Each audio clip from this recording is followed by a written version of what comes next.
Hello, তোমরা সবাই কীরকম আছো? আমি তো খুব ভালো আছি। আজকে একটা নতুন রেসিপি নিয়ে চলে আসলাম।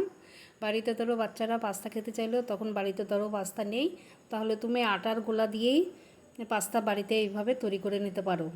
আমার 3টে গোলা দিয়ে আমি প্রথমে গোল গোল করে রুটি মতো করে নিয়েছি, তারপরে ছুরির সাহায্যে চৌকো মতো কেটে নিয়ে দুটো সাইড মানে কোনাকুনিভাবে আটকিয়ে দিয়ে এইভাবে তৈরি করে আমি নিয়েছি এক এক করে সমস্ত পাস্তাগুলো। দেখো কত সুন্দর হয়েছে।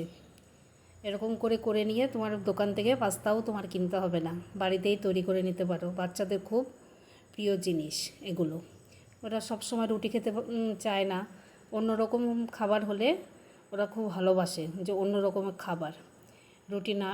রুটির বদলে এটাও তোমরা দিতে পারো। তার জন্য কিছুটা সবজি আমি কেটে নিয়েছি টমেটো, আলু, পেঁয়াজ, ধনিয়া পাতা আর কয়েকটা সয়াবিন আমি ভিজিয়ে রেখে ছোটো ছোটো করে কেটে নিয়েছি। আর নিয়েছি একটা ম্যাগির প্যাকেট, ভেঙে গুঁড়া গুঁড়া করে নিয়েছি।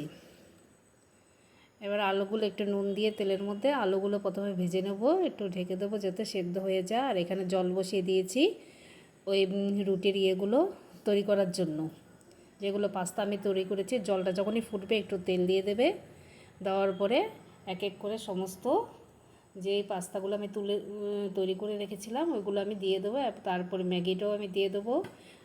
একটু ফুটো ফুটো ভাব আসলে 3 মিনিট মতো আমি রাখবো সেদ্ধ করার জন্য। তারপর একটা ছেঁকনির মধ্যে ছেঁকে দেবো জলটা ঝরে যাওয়ার জন্য। তারপর দেখো আলু আমার ভাজা হয়ে গেছে। এবার দিয়ে দিলাম সয়াবিনগুলো, একটু ভেজে নেব। সয়াবিনগুলো ভাজা হয়ে গেলে তারপর এক এক করে পেঁয়াজ, টমেটো গুলো দিয়ে দেবো। একটু ভাজা ভাজা মতো হয়ে গেলে এখানে আমি 2টো লঙ্কা দিয়েছি, কারণ আমার মেয়ে ঝালটা পছন্দ করে না। যে যেরকম ঝাল খায় সেই অনুপাতে তোমরা ঝাল দেবে। একটু নুন দিয়ে দিলাম, তারপরে কালারের জন্য একটু হলুদও দিয়ে দিলাম। মশলা হিসাবে আমি দিয়েছি, দেখো কত সুন্দর হয়েছে, একটু কাঁচা লঙ্কা দিয়ে দিলাম 2টো। তারপর সেদ্ধ করা উপকরণগুলো এর মধ্যে আমি ঢেলে দিয়েছি। তারপর একটু মিশিয়ে নিয়ে ধনেপাতা ছড়িয়ে দেব। ছড়িয়ে দেওয়ার পরে তারপর দেব আমি সমস্ত মশলাগুলো অ্যাড করব। এখন দিয়ে দিলাম মিট মশলা,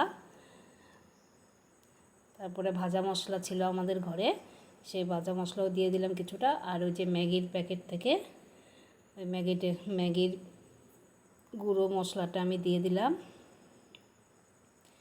তারপর নাড়াচাড়া দিলেই আমার পাস্তা রেডি হয়ে গেছে। আর প্লেটে নিয়ে দিয়ে দাও বাচ্চাদের, ওরা খুব খুশি মনে খেয়ে নেবে। ওরা অনেক সময় রুটি কিন্তু খেতে চায় না, এইভাবে করে দাও, একদম চেটেপুটে পুরো প্লেট পরিষ্কার করে ফেলবে। তারপরে একটু টমেটোর সস ছড়িয়ে দিয়ে পরিবেশন করে দাও। আমার